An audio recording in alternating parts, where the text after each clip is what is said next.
Hi అండి. Welcome to Riya and blinks channel.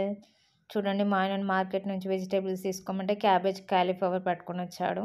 ఇంకేం చేసాం, తెచ్చిందాన్నే టేస్టీగా ఉండాలి కాబట్టి క్యాబేజీని అయితే ఫ్రై చేసుకుందాం అనుకున్నాను. ఫస్ట్ అయితే బాయిల్ చేస్తున్నానండి క్యాబేజ్‌ని. చాలా చిన్నగా కట్ చేసుకుంటాను నేను టేస్ట్ రావడం కోసం. తర్వాత అయితే వాటర్ వంపేసుకోవాలి. ఇలా జల్లి గిన్నెలో ఏసేసుకొని మొత్తం వాటర్ పోయిన తర్వాత ఇప్పుడు ఒక ప్యాన్ పెట్టేసుకుందాము. ఇంకా తప్పుతుందా అండి మనకి? సో, దీన్ని ఎంత వీలైతే అంత టేస్టీగా వండుకోవాలి. అప్పుడే పిల్లలు లంచ్ బాక్స్‌లోకి తినగలుగుతారు కదా! నేనైతే ఇది లంచ్ బాక్స్ కోసం ప్రిపేర్ చేస్తున్నాను. ఇప్పుడైతే ఆయిల్ యాడ్ చేసుకున్నాను.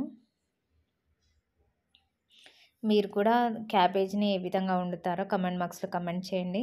Subscribe to my channel. చూడండి ఇప్పుడు ఆయిల్‌లో జీలకర్ర ఏసాను. ఇంకా శనగపప్పు, మినపప్పు ఏసాను. కొంచెం ఎక్కువనే ఏసుకోండి.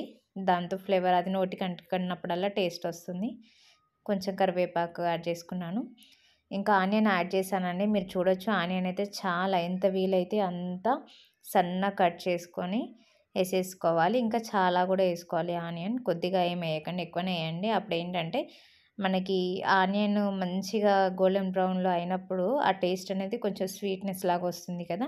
సో, దానివల్ల ఏమైతదంటే పిల్లలకి క్యాబేజీ టేస్ట్ కంటే ఆనియన్ టేస్ట్ వస్తుంది. ఇంకా ఇష్టపడతారు కూడా.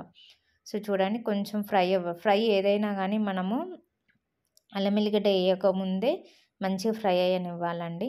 చూడండి ఇప్పుడు మంచిగా ఫ్రై అయింది కదా! సో, ఈ స్టేజ్‌లో నేనేం చేస్తున్నాను, అల్లం ఎల్లిగడ్డ పేస్ట్ ఇంకా పసుపు ఏసేసుకుంటున్నాను. మంచిగా మిక్స్ చేసుకుంటున్నాను. తర్వాత కారప్పొడి, సాల్ట్, ధనియాల పొడి, కొద్దిగా గరం మసాలా కలిపేసుకొని మూత పెట్టేసుకొని సిమ్ మీద చేసేసుకుందాం మిగతా ఫ్రై. సో, అప్పుడప్పుడు మధ్య మధ్యలో కలుపుతూ ఉండాలండి. ఇదైతే నేను ఎస్పెషల్లీ రైస్‌లోకి ఇలా వండుతానండి. మళ్ళీ చపాతీలోకి అయితే వేరే స్టైల్ కూడా వండుతాను. సో, అది నెక్స్ట్ టైమ్ చేసినప్పుడు అది కూడా వీడియో చేసి పెడతాను. థాంక్స్ అండి. Subscribe my channel. Bye bye.